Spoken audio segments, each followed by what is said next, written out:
would you like to touch on Unitarianism? Because overall what the cults are is the cults are rejecting salvation by grace.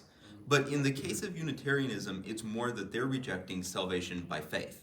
They're saying just that God saves everybody, and they're rejecting that there's the part that we have to play. Do you want to talk about that a little bit? Sure. And, interestingly, Unitarianism seems to have played a big role in New England. New England was the land of the Pilgrims. It was a very Christian area, and that's part of what made that area what they call the burned over district, where it's a part of America now that's very, very secular, and the bridge between the Pilgrims, the faith of the Pilgrims, and the secularism of today was Unitarianism. If you want to share a little bit about that.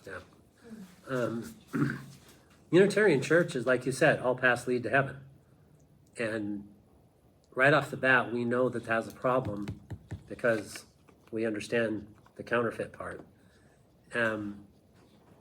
Does God say that he wants everybody there? Yeah, he does. He said he's not willing that any should perish, but all should come to repentance.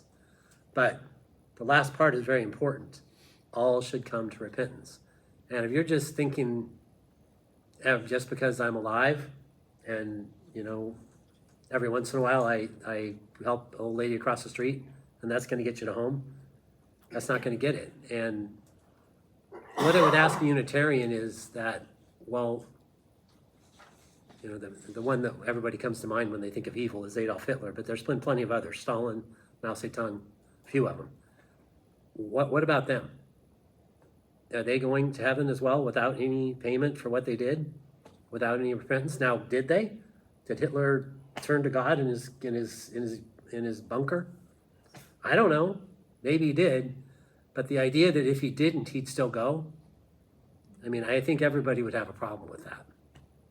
If everybody goes to heaven, then heaven's going to be no different than it is here, right?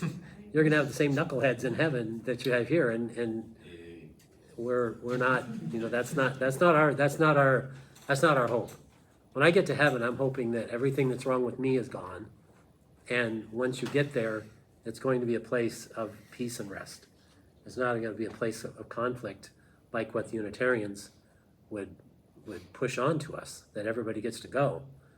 Wasn't the good thief a knucklehead? He was, yes. But he made the repentance call. He said, "Remember me when you come into your kingdom." Yeah.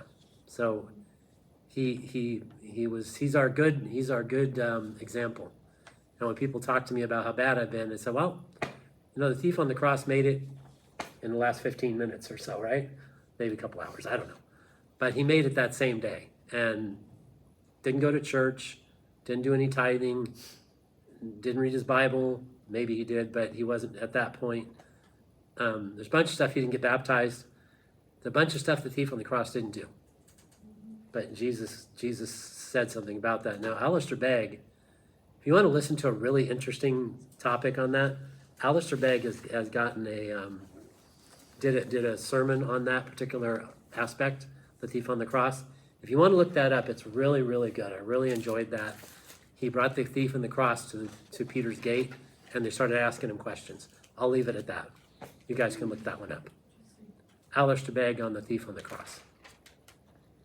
Well, if I can weigh in on the question, I won't have the verse here because it'll take too long, but in Daniel, just going back to the Old Testament, Daniel makes clear that some will, go into shame and everlasting contempt, and others will have everlasting life.